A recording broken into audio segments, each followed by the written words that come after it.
नमस्कार. रहस्य खोज चॅनल माझ्या चॅनलमध्ये आपलं सहर्ष स्वागत आहे. मी आज काल परवा व्हिडिओ बघत होतो, आपले व्हिडिओच म्हणत होतो, चॅनलवर बघत होतो. श्री गणेशाची मूर्तीचे पूजा करण्यासाठी म्हणजे मूर्ती आहे, तिला जो दोन पाय आहेत, त्याला एक पायाने एक VIP ची लाईन होती दर्शनासाठी आणि एक गोरगरीब जनतेची लाईन होती. पुण्याचा गणपती दगडूशेठ हलवा गणपती जो म्हणतात ते. तर मी त्याच्याबद्दल एक सांगायचं म्हणजे, हे गोरगरीब जनतांनो, तुम्ही कशाला जातात त्या देवाच्या पाया पडायला? जिथं गरीब जनता जो पाया असा हात लावला की फार दिशेने फेकायचे, हात लावला की फार दिशेने फेकायचे. तुम्हाला एक कथा सांगतो मी. त्या कथेमध्ये तुम्हाला बोध येईल. थोडक्यात बोलायचं म्हणजे अण्णाभाऊ साठे, डॉक्टर बाबासाहेब आंबेडकर का गेले नाही माहिती आहे का त्या देवाच्या पाया पडायला? तरी आज श्रेष्ठ आहेत ते. श्रेष्ठ म्हणजे त्यांचं नाव आहे. त्याचं कारण काय होतं माहिती आहे का? ज्या देवाला त्या माणसाला जर बुद्धी देऊ शकत नाहीत, तिथल्या स्थायी समितीला जर बुद्धी देऊ शकत नाहीत, तर मग त्या देवाच्या दारात जायचं काय तुम्हाला गरज आहे? गोरगरीब जनतेने एकदम सरळ मनात कसं माहिती आहे का, ईश्वराचं कसं असतं माहिती आहे का? दिखावा नसावा. आरती करावं हे जगाचं हे नाही, दिखावा नाही. मनातून देव असला तर तो प्राप्त होतो, देव त्याला भेटतो बी. दुसरी गोष्ट मी थोडक्यात म्हणजे जास्त वेळ न घेता समजून घ्या. मी काही शिल्लक गोष्टीत हे सांगत असतो. एक कथा आहे. कथा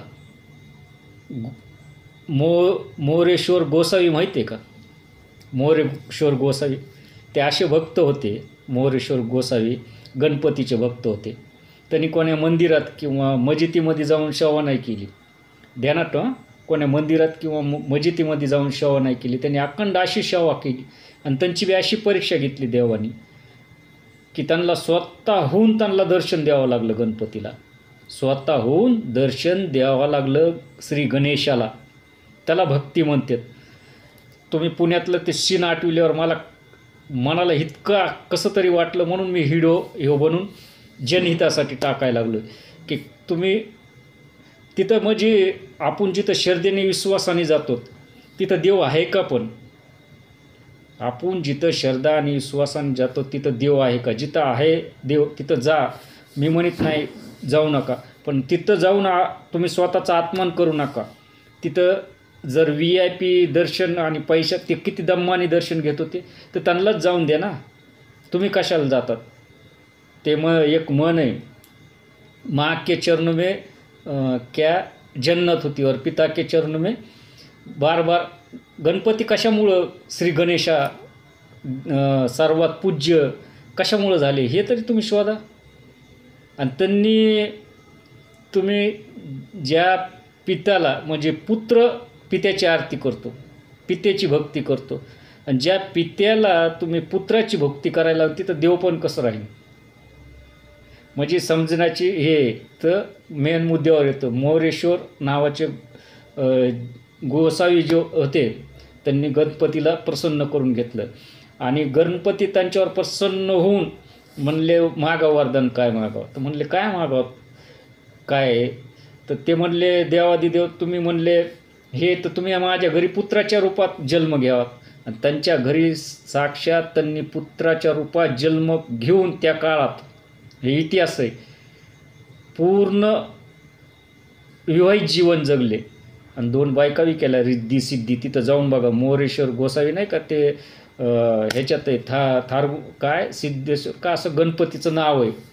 आता माझ्याकडे ते पुस्तक आहे पण त्याच्यामध्ये नाव नाही, पण सगळ्यांनाच माहिती आहे. तिथं मोरेश्वर गणपती म्हणून प्रसिद्ध आहे. अजून काय? परिवर्तन कशाला म्हणतात? परिवर्तन माहिती आहे का? मी इतका खुश आहे ना, मी जो करतो ना ते काय गाड्यानो की माझ्यावर जवळ म्हणजे मी जसं समजा आता ही मला मी घडी घेतली, तर सर्वांनीच गाड्या घेतल्या. त्याच्यात मला लय आनंद आहे बरं का. हसून सांगतो. मला इतका आनंद वाटतो की पण मी ही विकत घेतलेली घडी नाही, ही मला सप्रेम भेट दिलेली घडी आहे. म्हणजे परिवर्तनाचा असा असतो की आपल्याकडून काहीतरी शिकल्यानंतर ते त्याच पद्धतीने जातात, त्याला परिवर्तन म्हणतात. तरी माझ्याकडून काही चूक भूल झाली असेल तर क्षमा करावी. म्हणजे सांगण्याचा उद्देश की तुम्हाला जिथं अपमान होतो ना, तर त्या देवाच्या दारात जायची गरज नाही. जेव्हा बी तुम्ही त्या देवाच्या दारात जाताना 4 लोक तुमचा अपमान करताना कोणच्या बी देवाच्या, तर परत जाऊ नका, मनातून करा.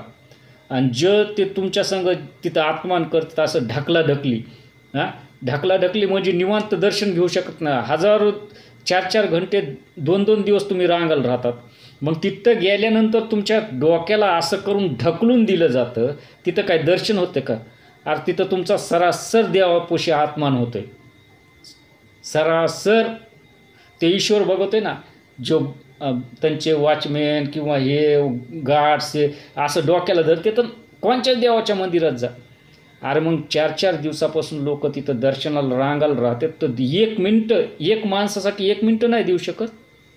आणि माणसाला बी गडबड करायची गरजच नाही. तुम्ही कशासाठी गेलेलं असतं तिथं? की ईश्वराचं मनाने दर्शन घेण्यासाठी, का उगच शोक म्हणून तर बियर बारमध्ये बी लोक जातात का नाही? मग तसंच तुम्ही नका जाऊ. तुम्हाला जर साक्षात 1 मिनटं हात जोडून मनातली इच्छा पूर्ण करण्यापुरतं बी तिथं कोणत्याही मंदिरात बघितलेलं आहे. मी बी मंदिर अनेक फिरलेलं आहे, मी तिथं वाद घातलेलं आहे आणि 100% वाद घातलेलं आहे. मस्त जळ देवाने माझं काय बी करू, मी भेट नाही. माझी भक्ती खरी आहे, त्याच्यामुळं मी भेटच नाही. अगर तुम्हाला तिथं क्षणभर तुमच्या आत्मेला शांती भेटणं असं तुम्हाला दर्शन देत नसेल तर तुम्ही मंदिरात जाऊ नका मित्रांनो. आत्मपरीक्षण करा, स्वतःचं आत्मपरीक्षण. मी कुणाच्या ह्याच्यात नाही, मी बुद्धाबद्दल बी नाही काही म्हणत आणि कुणाबद्दलच नाही. त्यांनी त्याग केला तरी त्यांना मोक्ष भेटला का? संसारामध्ये राहूनच तिथं राजा होते. राजा विचार करा, त्यांची जर घरातली नंतर जेव्हा ते भगवान होऊन बुद्धाचे म्हणजे ह्याचे बुद्ध होऊन वापस आल्यावर पत्नीने त्यांना प्रश्न विचारला होता, तुम्ही राजा होते, तुम्ही घरात बी करू शकत होतात पूजा, तसली पत्नी पाहिजे. तर नंदनवन होतं. भक्ती म्हणजे काय आहे? त्याच्यात एक उद्देश असतो की ईश्वराला प्राप्त करूनच नाही. आता मी सांगायचं म्हटलं तर कित्येक ईश्वराची भक्ती करणारे त्यांचे नावासहित सांगतो, त्यांनी ह्यालाच ठेवलेलं आहे. ऐश्वर्य म्हणजे काय? मी थोडक्यात बोलतो, निगेटिव्ह आणि पॉझिटिव्हमध्ये बोलतो. विचार करण्याची तुमची क्षमता पाहिजे. माझा हे कसा व्हिडिओ लागला तुम्ही मला अवश्य पाठवा. मी व्हिडिओ बनवित नाही, कारण की माझ्यावर तिरस्कार पहिल्यापासून झालेलं आहे की सत्य बोलणाऱ्यावर कधी बी तिरस्कार होतो. कारण की सत्य ऐकून घेण्याची क्षमता लागते प्रत्येकाला, त्याच्यानंतरच आत्मज्ञान आणि दिव्य ज्ञान प्राप्त होतं. असं नाही की कोणी आपल्याला टोमणे मारायला लागले म्हणून, कारण की तिथं मजबुरी असते माणसाची. त्याच्यामुळं ते काही मजबुऱ्यामुळं स्टॉप करतात आणि जो चलत राहतात ते हे होतात. पण तशीच माझी मजबुरी समजायची की मी व्हिडिओ बनवत नव्हतो, कारण की तुम्हाला ज्ञान भेटावं माझ्यातून हे वाटत नसेल, तरी माझ्याकडून काही चुकलं असेल क्षमा करावे. जय हिंद, जय भारत.